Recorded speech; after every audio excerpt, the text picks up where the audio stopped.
Saleh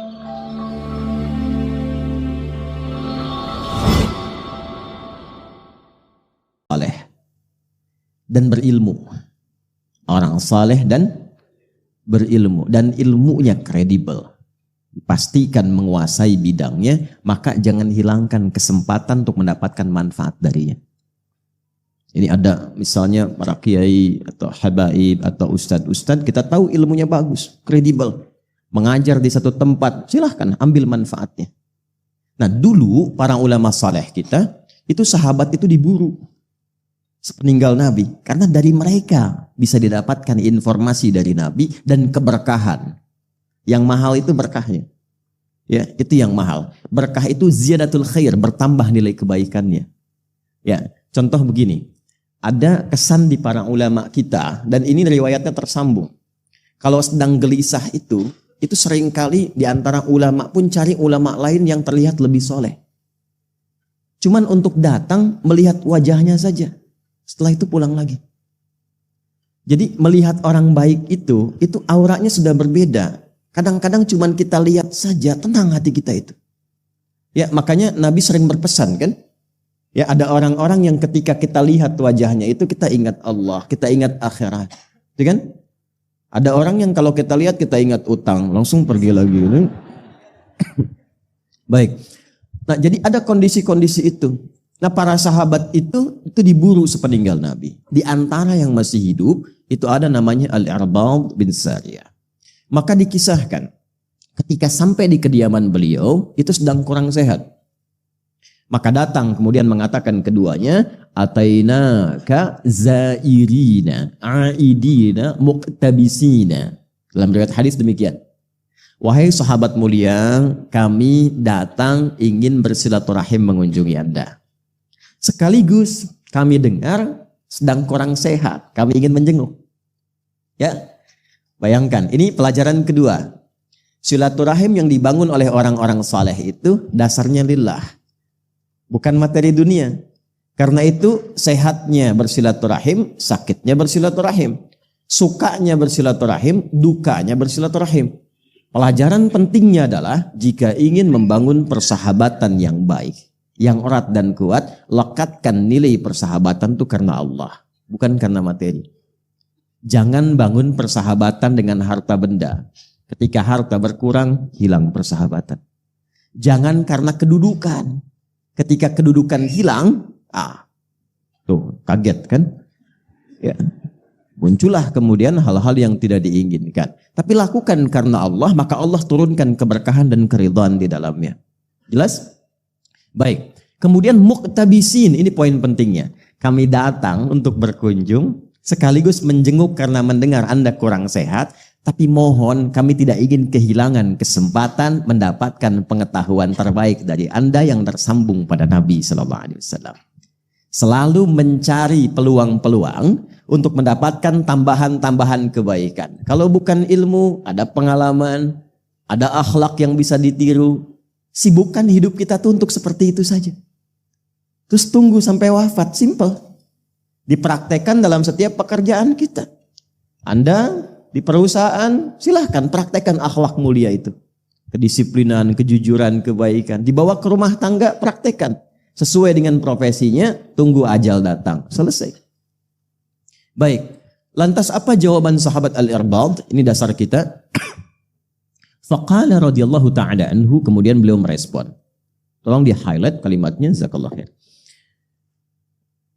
Shalla bina Rasulullah sallallahu alaihi wasallam. Satu kali kami berjamaah bersama Rasulullah sallallahu alaihi wasallam, beliau mengimami kami. Thumma aqbala alaina. Setelah selesai salat itu, beliau menghadap ke arah kami. Fawa'adhana mau'izatan balighah. Lantas beliau memberikan pesan yang sangat dalam sekali. Sebagian komentar dari beberapa sahabat, seakan kami merasa pesan ini pesan perpisahan dari Nabi Sallallahu Alaihi Wasallam. Jadi ini diantara hadis yang disampaikan Rasulullah menjelang wafatnya. Dan ini diantara pesan terkuat. Ya, karena itu kalimat nabinya nanti saya ingin berikan wasiat.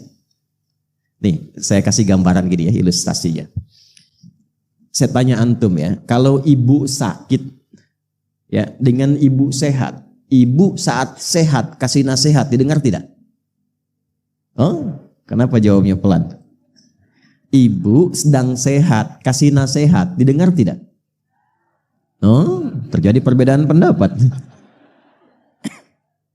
Nah, nanti jangan lupa tahajud ya. Iya, mak kemarin juga tahajud.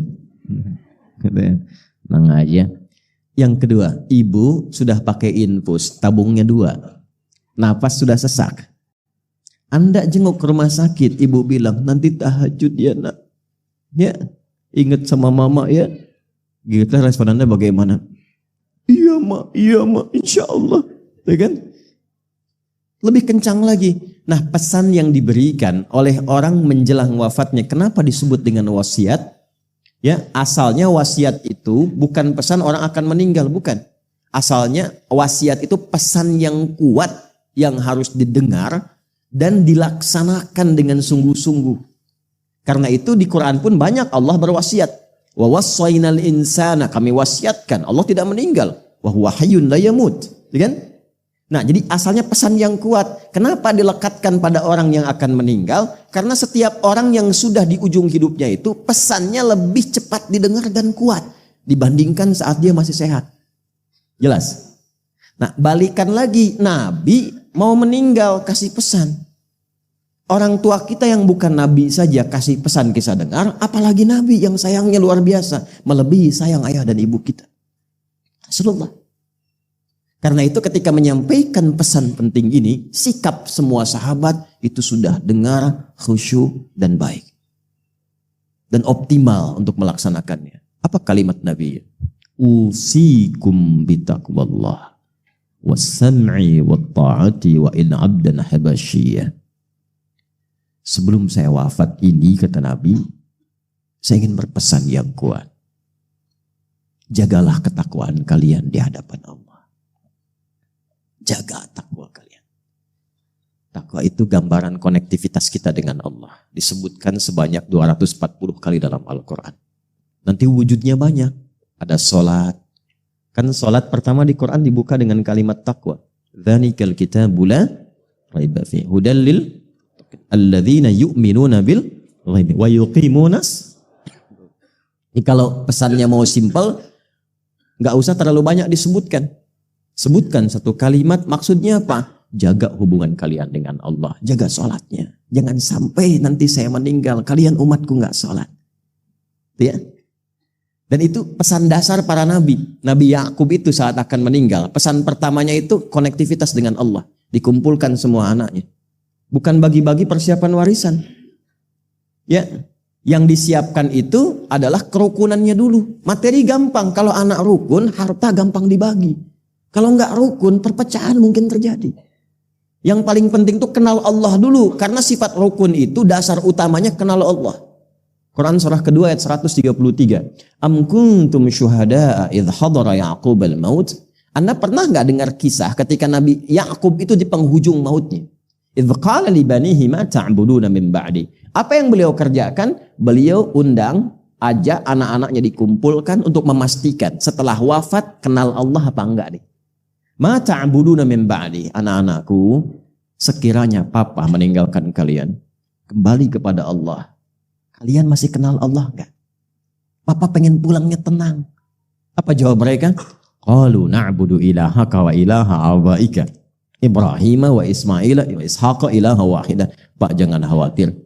Tidak ada yang melebihi kepatuhan kami mendengar nasihat papa kecuali pengabdian kami kepada Allah. Kami ikrarkan, papa mau pulang sekarang atau besok atau kami duluan, insya Allah kami akan jaga tetap kenal dengan Allah. Tenang. Anak yang dikandung, diberikan ASI, disayang-sayang dan sebagainya. Di penghujung usianya, dia mengatakan, tenang mah, saya akan jaga sholat.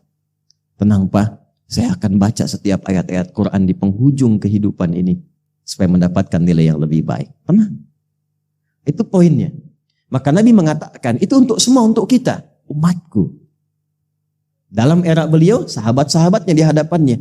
Tapi informasi ini mahal, ditujukan dan dihimpun oleh para ulama hadis sehingga sampai ke kita untuk memberikan pesan. Ini bukan pesan Nabi kepada sahabat di zamannya saja, bukan. Termasuk kita saat ini. Usikum bitaqwallah. Jaga takwa kalian dengan Allah. Nanti saya berikan rahasianya. Kenapa takwa itu yang paling penting. Ya. Coba lihat lagi. Saat kita puasa, kan itu juga nggak lepas dari takwa.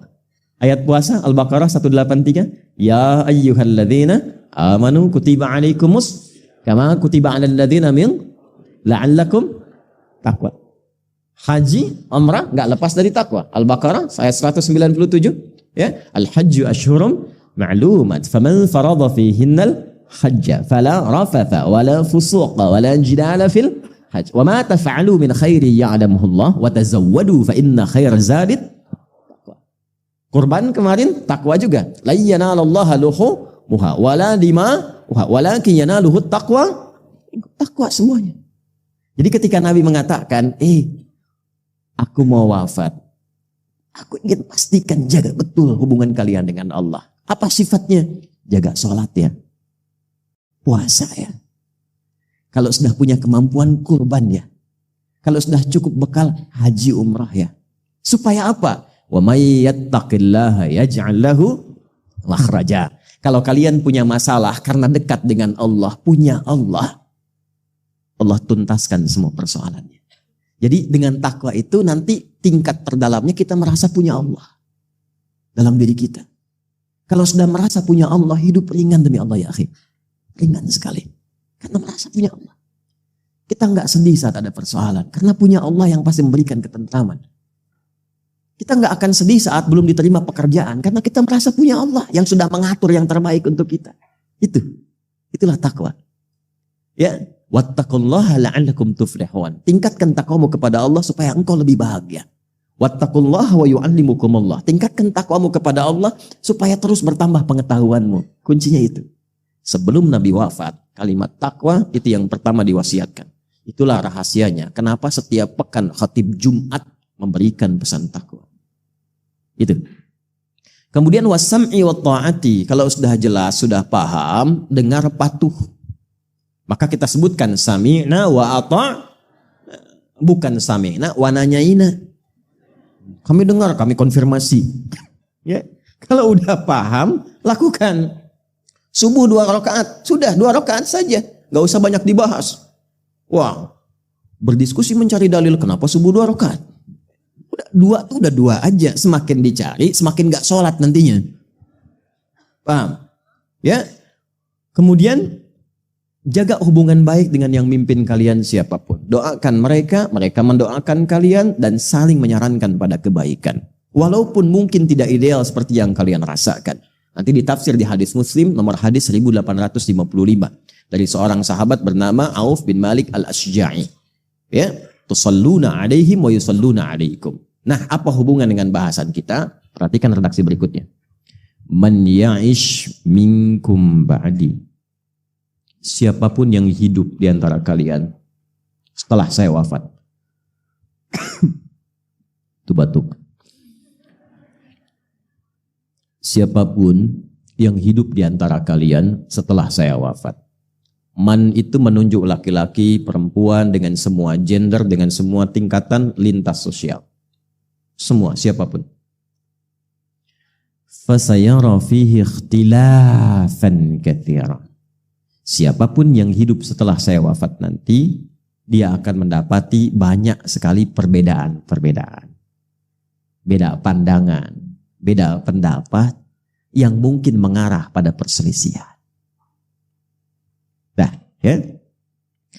Kemudian apa kata Nabi? Fa'alaikum bisunnati wa sunnatil khulafa'ir rasyidin al-mahdiyyin min ba'di. Maka aku berikan rumus, kalau kalian temukan perbedaan-perbedaan dalam bidang apapun dalam hidup, maka cara mengatasinya kembalilah kepada sunnahku. Bagaimana aku menuntun menyelesaikan persoalan itu yang juga dipraktekkan oleh para penggantiku setelah aku. Dan sepakat ulama nanti di situ kiranya ada 4. Abu Bakar As-Siddiq radhiyallahu taala anhu, Umar bin Khattab radhiyallahu taala anhu, Utsman bin Affan radhiyallahu taala anhu, dan Ali bin Abi Thalib radhiyallahu taala anhu. Itu kalimat Nabi sebelum beliau wafat, setidaknya memberi pesan setelah beliau wafat akan muncul banyak perbedaan-perbedaan yang terkadang mengarah kepada apa? Perselisihan. Baik beda pendapat sebabnya ataupun juga beda pendapatan. Ya, saya ke Bogor kemarin, ya angkot ingin mencari pendapatan karena beda, mendapatkan satu kesusul yang lain, marah. Di bisnis dagang, ya kan, persaingan beda-beda, tiba-tiba berselisih, ya. Ya kita nggak usah masuk politik. Yang kita ingin tarik yang paling cepat saja. Nah ini yang penting untuk kita bahas. Ironisnya, perbedaan yang mengarah pada perselisihan itu terjadi bahkan dalam praktek keagamaan. Jadi poinnya, beda kunut dan tidak kunut, debat. Sehingga ujung-ujungnya nggak ada yang ke masjid. Kosong. Padahal tahu yang salah yang tidak sholat subuh. Beda baca bismillah, apakah keras ataukah silent, ribut, kan? Ya, dan seterusnya. Dan sekarang lebih parah lagi. Perbedaannya mengerucut, pertumpahannya mengerucut, orang yang nggak ada, ya tapi tulisannya ada. Yang satu bikin status, yang ribut yang komen. Pindah ke media sosial, Instagram, di Facebook dan macam-macam.